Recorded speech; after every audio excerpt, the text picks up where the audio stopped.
और human being बनने के लिए हमारे लिए सबसे बड़ी इंपॉर्टेंट चीज अगर कोई है तो मैं ये मानता हूं कि आपको पैसा तो कमाना ही पड़ेगा, क्योंकि उसके सिवा परिवार नहीं चल सकता। जो मैंने कहा कि no philosophy can be taught to empty stomach, पर उसके साथ साथ social consciousness, social awareness, social responsibility, social sensitiveness is equally important.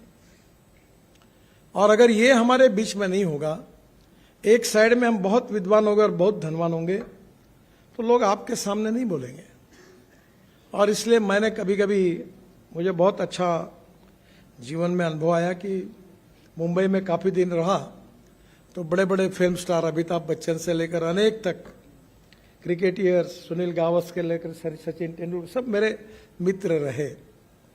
तो मैंने एक एक को देखा और दिल्ली आकर मुझे बिल गेट्स से लेकर अनेक लोगों को मेरे घर पर उनको मिलने का मौका मिला।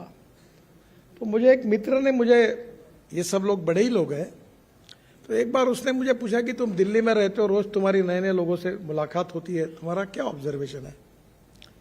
तो मैंने उनको, एक मेरे मुंह से निकल गया कि जिन लोगों को मैं बहुत बड़ा समझ रहा था, उसके नजदीक जाने के बाद, अनुभव लेने के बाद मुझे पता चला कि मैं उनको जितना बड़ा समझ रहा हूं उतने वो बड़े नहीं है। और जिन लोगों से मैं बहुत छोटा समझ रहा था दूर से, उनको जो गरीब थे, अशिक्षित थे, अनएजुकेटेड थे, पर उनके नजदीक जाने के बाद उनके कुछ गुणों को देखने का मुझे जब मौका मिला, तब मुझे लगा कि मैं इनको बहुत छोटा समझ रहा था, ये बहुत बड़े हैं।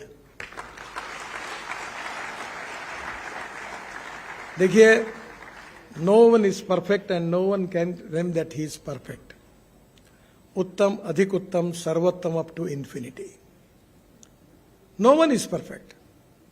ऐसा व्यक्ति भगवान ने तैयार नहीं किया है। हमारे बीच में कोई भी पूर्णांक नहीं है, हम अपूर्णांक है। तो जीवन में हमने यह समझने की कोशिश करनी चाहिए कि आज जो है इससे और अच्छे कैसे बनेंगे। हमारे आगे और हमारे पीछे, हमारे ऊपर और हमारे नीचे, जिन जिन लोगों से हम मिलते हैं उनसे क्या हम ले सकते हैं। मुझे बहुत लोगों में एक मिस इंप्रेशन है कि मैं बहुत ज्ञानी हूं, मैं विद्वान भी नहीं हूं। मुझे आज 8वीं डिलीट मिल रही है, पर मैं उसके लायक नहीं हूं। मैं डॉक्टर नहीं लगा था, क्योंकि मैं 75 में जब HSC में था तो इमरजेंसी आई, तो मैं इमरजेंसी के खिलाफ जयप्रकाश जी से आंदोलन लेकर मैं वो साइक्लोइड मशीन पत्रक निकालना, उसके पीछे भिड़ गया। तो नेचुरली मेरा परसेंटेज 52% मिला। तो मेरे घर में मेरी बहन थी और हमारे जो दामाद थे, जवई थे, वो भाभा एटॉमिक रिसर्च सेंटर में न्यूक्लियर साइंटिस्ट थे। तो सबको लगता था ये क्या, घर में ये अपेक्षा थी माँ की और बहनों की कि मैं डॉक्टर बनूं, मैं इंजीनियर बनूं, मैं नौकरी करूं कोई। तो मुझे माँ कहती थी कि अरे नौकरी करो, कहीं तो भी लग जाओ, बैंक में लग जाओ, टीचर बन जाओ, हर महीने में सैलरी मिलती है। एक दिन मैंने तंग आकर माँ को कहा, माँ मैं नौकरी मांगने वाला नहीं, मैं नौकरी देने वाला बनूंगा। तो उसने मुझे कहा तुम्हारे पास पैसे कहाँ हैं? ये एक इंपॉर्टेंट चीज होती है कि लोग पूछते तुम्हारे पास क्या है। वो दीवार में था ना डायलॉग, शशि कपूर और अमिताभ बच्चन के बीच में था। तो शशि कपूर को अमिताभ बच्चन बोलता है कि मेरे पास बिल्डिंग है, गाड़ी है, कार है, ये है, वो है, तुम्हारे पास क्या है? तो शशि कपूर बड़े इससे इमोशनली कहता है मेरे पास माँ है। वैसे मैंने उनको, माँ को वैसे ही कहा। उस समय दीवार, मैं भी अमिताभ बच्चन को परसों दिन भर साथ थे, तो मैं उनको कह रहा था कि आपका जंजीर की फाइट, मैं उस समय 3rd क्लास में पिक्चर देखता था, यानी उस कैटेगरी में था कि सिनेमा सामने से और नाटक पीछे से। तो मैं बोला अमिताभ जी, वो जंजीर में प्राण के साथ आपकी फ्लाइट अभी भी भूला नहीं हूं। और 3rd क्लास में बैठकर सीटियां बजा बजा कर एंजॉय करते थे, क्या मजा आती थी। दीवार और जंजीर की बात कर रहा था, हमारा दिन भर शूटिंग था।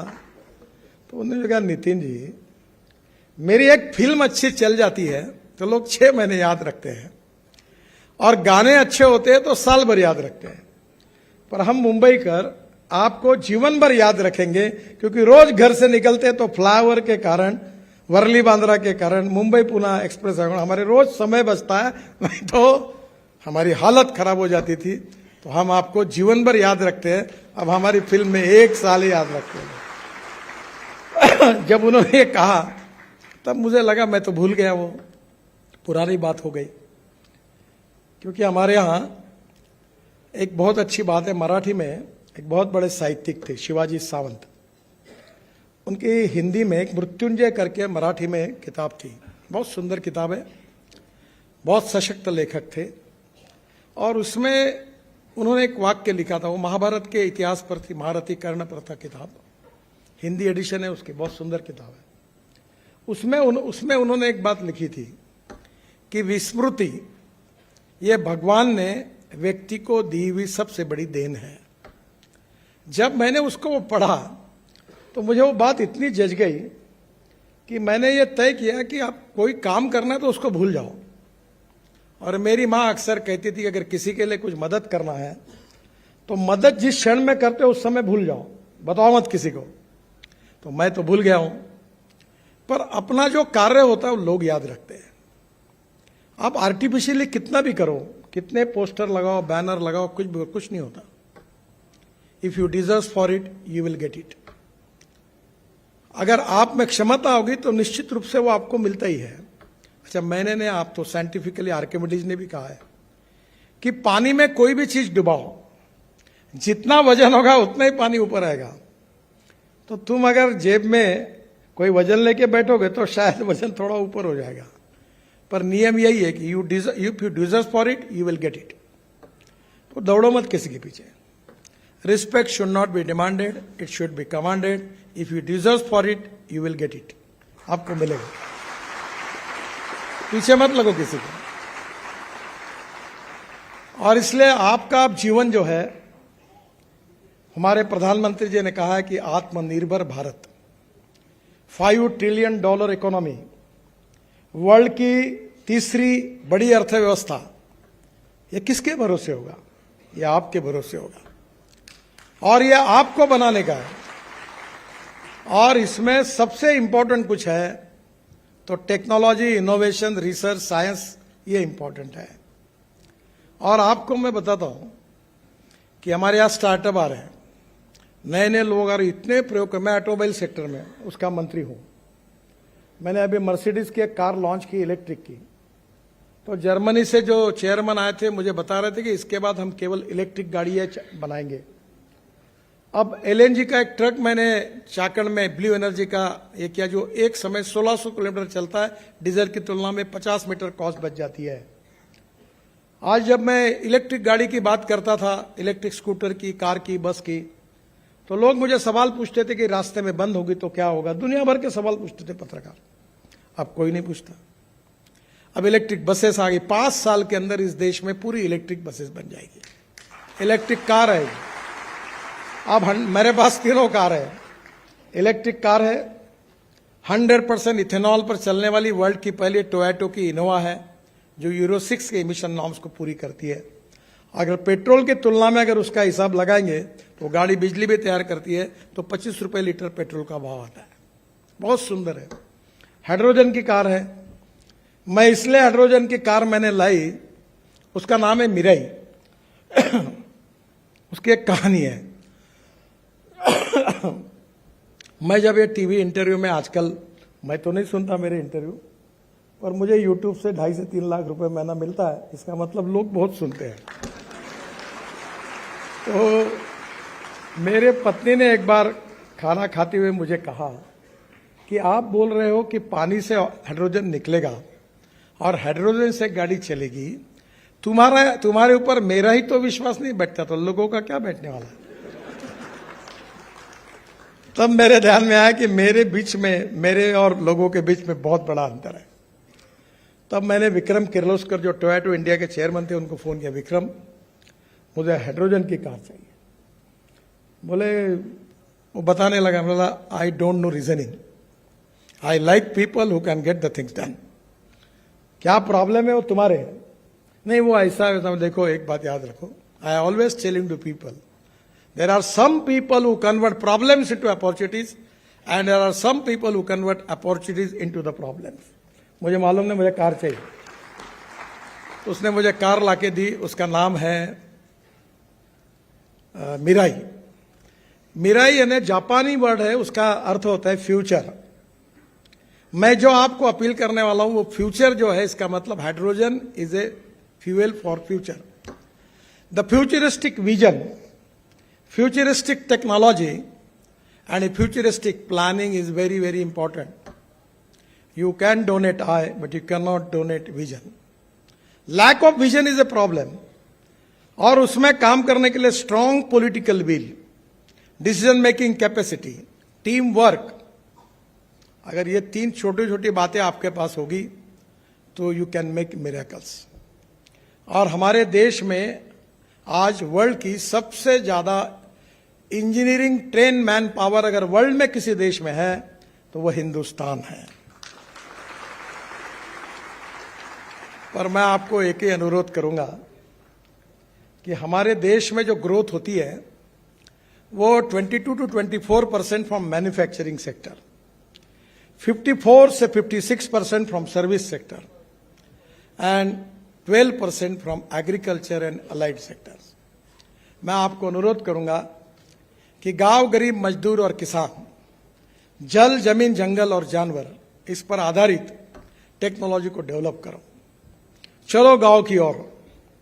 अब स्मार्ट विलेज, स्मार्ट सिटी नहीं, स्मार्ट विलेज बन सकता है। मैं कृषि क्षेत्र में काम करता हूं। मेरे क्षेत्र में 10,000 किसानों ने आत्महत्या की है। मैं बिजनेसमैन नहीं हूं, न मैं इंडस्ट्रिस्ट हूं, पर मैं जो एग्रीकल्चर में काम करता हूं उसका टर्नओवर 2,500 करोड़ है। मैं 15,000 लोगों को रोजगार दे चुका हूं। यह संभव है कि आपकी टेक्नोलॉजी का उपयोग करके, अभी हम लोग बांबू से इथेनॉल बना रहे हैं। अभी जो बात हुई पानीपत में, मैंने पीछे पढ़कर, हमने एक बड़ा इंडियन ऑयल ने उद्योग शुरू किया है कि जो पराली जलाते जिसके कारण दिल्ली में बहुत प्रदूषण होता है, पराली से 1 lakh litre ethanol, 150 tonne biobitumen और 76,000 tonne per year bio aviation fuel, sustainable aviation fuel, हवाई ईंधन तैयार होता है। अब अभी आपको पता होगा कि डाहोस में ये बात चल रही है कि ये जो कार्बन न्यूट्रल की तरफ जाना है, इसमें अब आपको पेट्रोलियम एविएशन फ्यूल में 5% बायो एविएशन फ्यूल डालना पड़ेगा। और मेरे ऊपर विश्वास रखिए, हमारा किसान केवल अन्नदाता नहीं है, ऊर्जादाता है। केवल ऊर्जादाता नहीं है, बिटुमिन दाता है। केवल बिटुमिन दाता नहीं है, हवाई ईंधन दाता है। The diversification of agriculture towards energy and power sector, यह संभव है। मैं 2004 से इसके ऊपर लगातार कोशिश करता रहा हूं। पिछले 2 साल पहले 26 जनवरी में हमारे फाइटर जेट और हेलीकॉप्टर बायो एविएशन फ्यूल में चले। फिर हमने स्पाइस जेट का एक हवाई जहाज देहरादून से 50% बायो एविएशन फ्यूल डाल के दिल्ली लाया। तो जो स्पाइस जेट के मालिक थे, मेरे मित्र है, वो कहते थे अगर हवाई जहाज बिगड़ गया तो क्या होगा। मैंने बोला तेरे बहुत काम किए, एक आधा हवाई जहाज बिगड़ गया तो हमारे नाम पे रख देना। कुछ नहीं बिगड़ा। अभी विस्तारा का पूरा 100% बायो एविएशन फ्यूल पर हवाई जहाज की ट्रायल हुई। हमारे देश का विकास करना है तो इंपोर्ट को कम करना होगा और एक्सपोर्ट को बढ़ाना होगा। हम 16 लाख करोड़ का फॉसिल फ्यूल इंपोर्ट कर रहे हैं। मैंने केवल मेरे क्षेत्र की बात की, बाकी क्षेत्रों में भी ऐसी बहुत से भी है। आपके मेडिकल डिवाइसेस है। मैंने विशाखापट्टनम में एमएसएमई के मंत्री होता था तब एक मेडिकल डिवाइस पार्क शुरू किया। आपको ताज्जुब होगा, वहां सब मैंने 500 वेंटिलेटर वहां से खरीदी करके कोविड के समय बांट दिए, एक भी खराब नहीं हुआ। आप जो वेंटिलेटर खरीदते हैं वो 5 से 7 लाख रुपए का है, मैंने 47,000 में खरीदी की। एमआरआई, सीटी स्कैन सब अपने आप